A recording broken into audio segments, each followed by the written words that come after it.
Včasih so pri konkurenci rekli, da ima njihov avto vse, kar imajo veliki.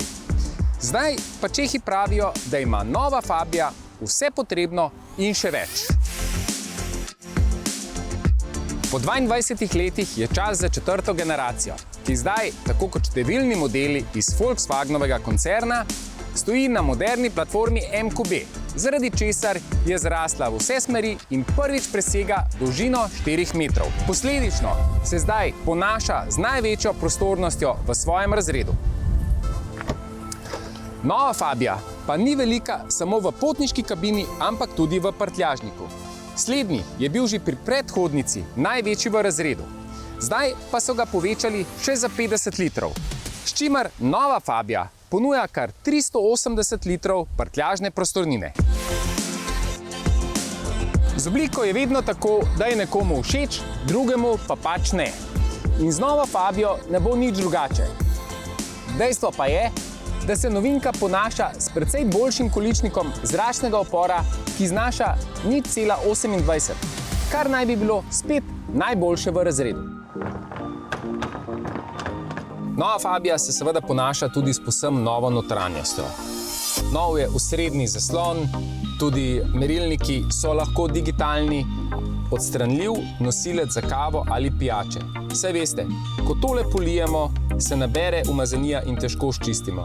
No, v Fabii bomo lahko vzeli ven in oprali pod tekočo vodo in očiščenega pospravili nazaj. Če vzamemo v zakup vse pokazano, se zdi Fabia precej izboljšana glede na predhodnico. Sama od sebe se zato postavlja vprašanje, kako na novo Fabio gledajo pri Volkswagenu in ali je bilo kaj težav, češ, da so Čehi naredili predober avto.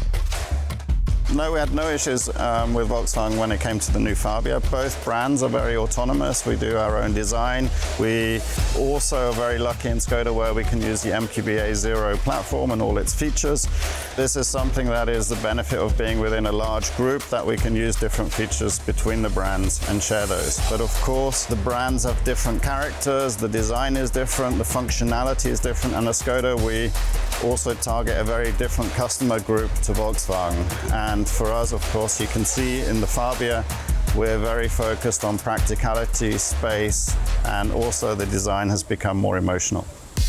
Da je oblikovanje zdaj bolj čustveno, pa gredo zasluge predvsem vodji oblikovalskega oddelka Oliverju Stefaniju. Več kot 10 let je namreč avtomobile oblikoval pri Volkswagenu.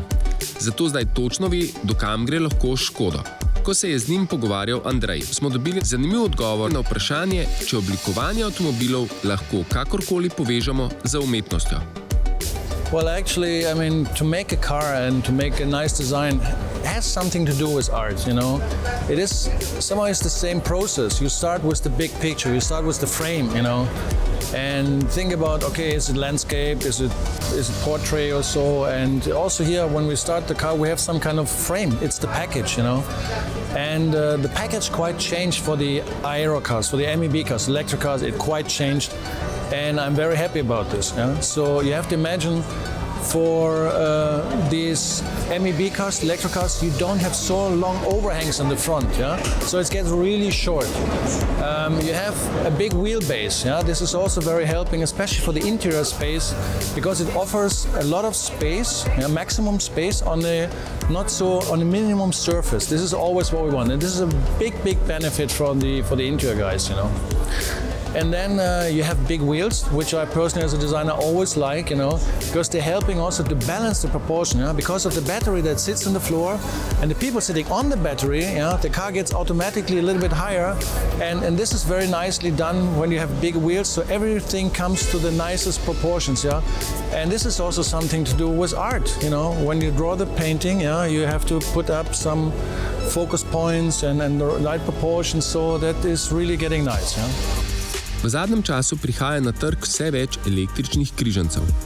In če tudi ti pod prednjim pokrovom nimajo klasičnega motorja, so prednji deli avtomobila kot po pravilu zajetni in visoki.